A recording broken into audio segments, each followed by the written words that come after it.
Did you ever want a hunter build that lets you freeze enemies solid, maintain a constant Void Overshield, tank through damage, distract foes effortlessly, and clear adds easily, all while dealing respectable boss damage?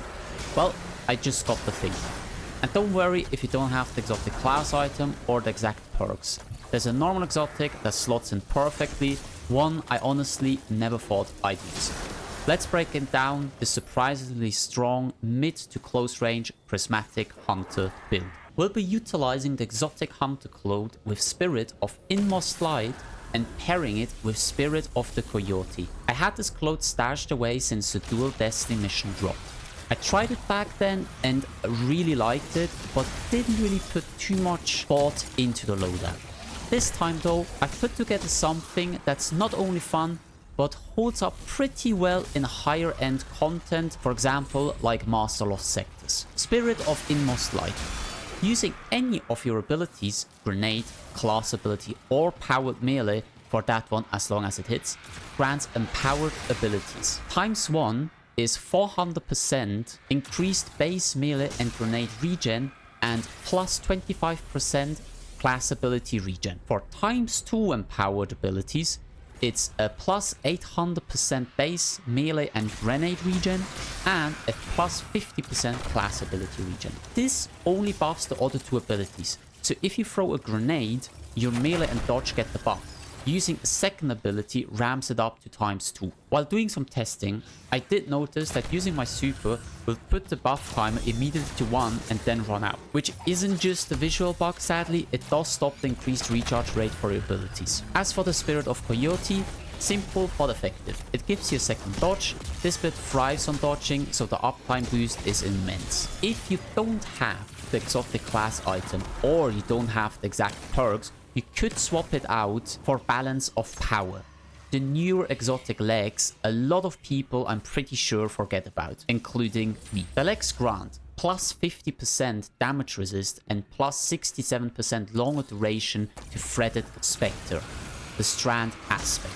Threaded Specter will release 2 threadlings after it takes 40 damage. You're removed from the radar while near the Specter, and you get a 0.5 times class ability regen for 19 seconds after usage. You won't get the same ability spam as with the exotic class item, but this is definitely a good exotic to equip if you don't have the exotic class item. As for the super, we have 2 options. Either Shadow Shot, Deathfall. It suppresses and weakens enemies caught in the anchor, plus 30% damage taken, and 50% body shot damage is shared between tethered targets. Or a super I hadn't used in a while, Silk Strike. For this build, it does have its advantages. With light attack, swing your rope guard, tip plus bonus damage and causes explosions on kill. With the heavy attack, it's a circular area damage, perfect for rune clear. Thanks to certain fragment we're gonna equip, we get woven mail out of it.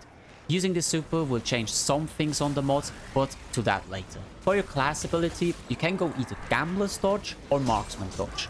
This really comes down to preferences. If you want your charged melee back, go Gamblers. If you prefer lower base cooldown, and in addition to that, immediate reloading of your weapons, go Marksman. For the melee, you can go Threaded Spike or Withering Blades.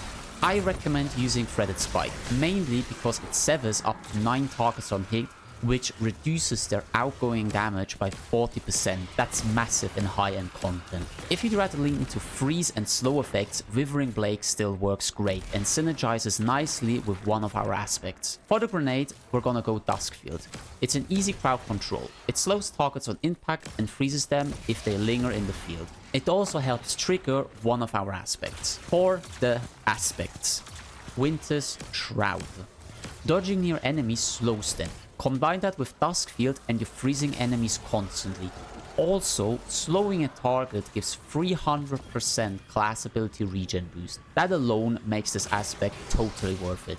According to Destiny Data Companion, Winter Shroud gives you a 50% damage reduction for 4 seconds after using your class ability as well. I'm not 100% sure on this, but I did see it on the Destiny Data Compendium, so I'd rather include it than not. For the second aspect, we're gonna go Threaded Specter. When you dodge, you spawn a decoy that taunts enemies, letting you reposition or push forward. It lasts 12 seconds, has 175 HP, and a 70% damage reduction. When destroyed, it explodes and spawns 2 threadlings.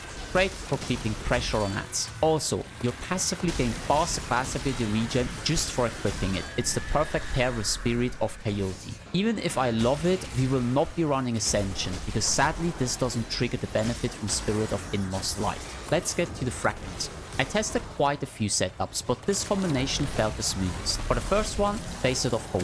Class ability recharges faster when having elemental buffs, like Void Overshield or Woven Mail. 40% for 1 and 60% for 2. Then we're gonna go Face It of Blessing. Melee final blow start health regeneration. Glaive melee kills are included in this as well. Then Face It of Ruin. Shattering enemies or destroying stasis crystals deals an additional damage instance. Then we're gonna go Face It of Protection. Plus 15% damage reduction when in 15 meters of 3 or more enemies. Face It of Awakening. Eliminating 3 enemies within 6 seconds of each other spawns an elemental matching elemental pickup. So if we're gonna use void weapons, we get a void breach, which means more class ability. Face It of Purpose. Orbs of Power grants buffs based on subclass. Void equals Overshield and Strand equals Woven Mail.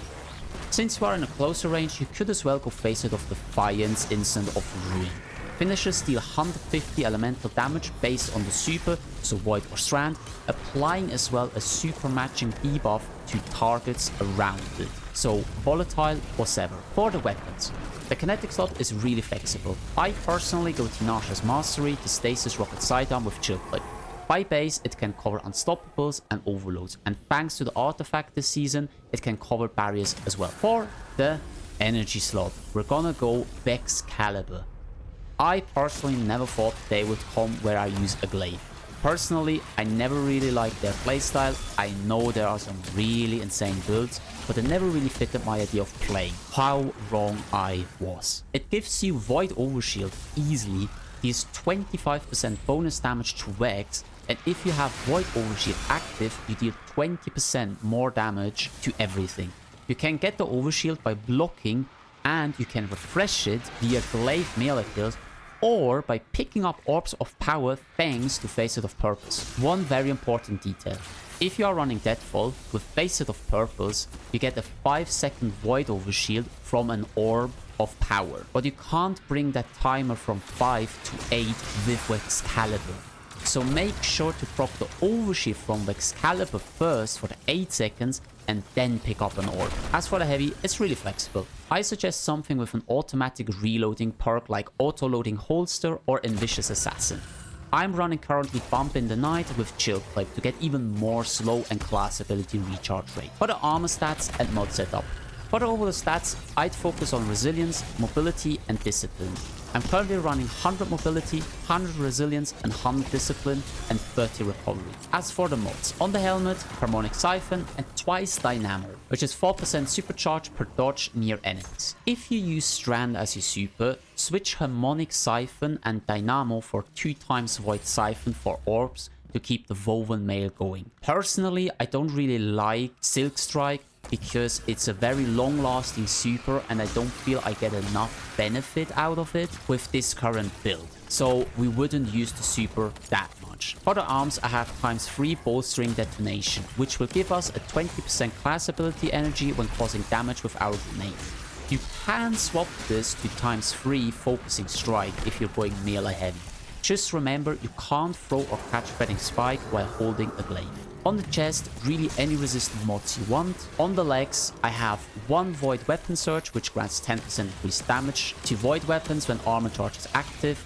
Recuperation, picking up an Orb of Power replenishes 70 health per orb, and Insultation, picking up an Orb of Power grants 4% class ability energy. You could switch this out for Innovation if you want the 10% grenade energy. On the class item, I have Powerful Attraction, which collects any orb within 12.5 meters when dodging. Then Bomber, which is 12% grenade energy on dodge, and Reaper. And at 10 seconds, the next weapon kill after dodging generates an Orb of Power. I do want to be honest about builds I create and not just be like, oh, this build is gonna carry you through anything you play. So here's a little side. This build is fun and strong, but not I jump into a group of 20 enemies and 2 unstoppables blasting at me in a Grandmaster strong. It does depend on being mid to close range to enemies. Something like the Master Loss sector shown in the background fits it perfectly. For more open or ranged stuff, you might want to adapt or hang back more, but I still think this build has a lot of potential. As well, the Vexcalibur footage you saw in the background was with a base one.